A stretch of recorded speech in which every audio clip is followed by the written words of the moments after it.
Ladies and gentlemen, it's a fact that parties invoke religion for votes. It's a fact that most parties are fighting hard for the minority vote, especially in Bengal. But tonight, the Prime Minister's comment calling out the hypocrisy of invoking religion has stung the parties in the Bengal election fray. Is he right when he says Trinamool let down Muslim voters? Let's debate. As Modi stormed into Cooch Behar, a district in Bengal that shares border with Bangladesh, it was this comment on Muslim votes that grabbed headlines. अभी हाल ही में आपने कहा कि सभी मुसलमान एक हो जाओ, वोट बंटने मत दो। दीदी, आप ये कह रही है, इसका मतलब है कि आपको यकीन हो गया है कि मुस्लिम वोट बैंक की आपकी जो ताकत आप मानती थी, वो मुस्लिम वोट बैंक भी आपके हाथ से निकल गया है। मुस्लिम भी आपसे दूर हो गए हैं। Prime Minister's statement comes 2 days after Mamta's appeal to what is believed is a strong voter base. ভাই সংখ্যালঘু ভাই বোন আপনাদের কাছে হাত জোড় করে একটা কথা বলবো, ওই শয়তান ছেলেটা যেটা বেরিয়েছে বিজেপির টাকা নিয়ে, ওইটার কথা শুনে সংখ্যালঘু ভোট ভাগ করিয়েন না। ও অনেক সাম্প্রদায়িক কথা বলে, ও হিন্দু মুসলমানের মধ্যে লাগাও, ও বিজেপির আর একটা সাকরেদ, একেবারে বিজেপির কমরেড।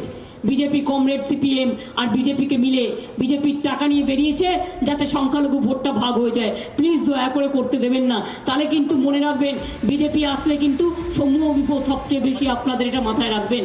दीदी, मुझे पता नहीं है कि आपको चुनाव आयोग ने नोटिस भेजा है या नहीं, लेकिन आपकी ये बात साफ बताती है कि आप जिनके भरोसे चुनाव के मैदान में थी, वे भी अब आपसे चले गए हैं और आप पब्लिकली उनको कह रही हो मुसलमानों एक हो जाओ, मुसलमानों एक हो जाओ, मुसलमानों एक हो जाओ, मुझे बचाओ, मुझे बचाओ, मुझे बचाओ, ये दीदी बोल रही है। The entire story behind the Muslim votes in Bengal lies in these numbers. Howrah, where the Prime Minister received a rousing reception this afternoon,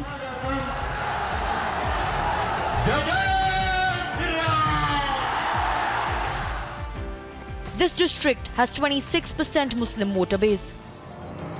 Cooch Behar, where the Prime Minister held his first rally of the day, 26% voter base is Muslim.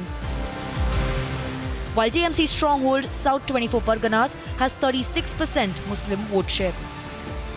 But the entry of Muslim cleric Abbas Siddiqui's Indian Secular Front and Asaduddin Owaisi's AIMIM could possibly dent Mamta's chances.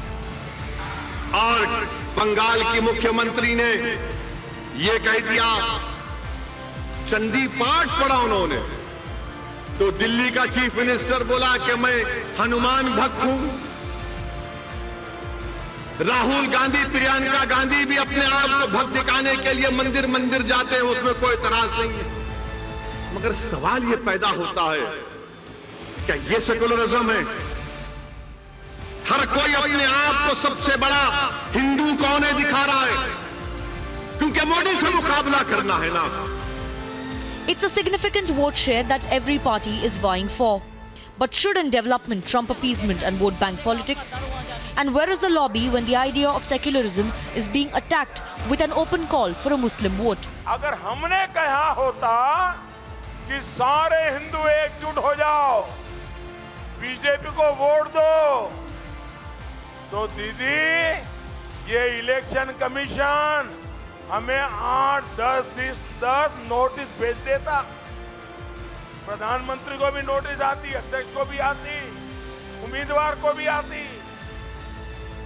अरे इतना ही नहीं, सारे अखबार देश के पहले page पर भरे पड़े होते और दुनिया भर के एडिटोरियल लिख करके हमारे बाल नोच लिए होते।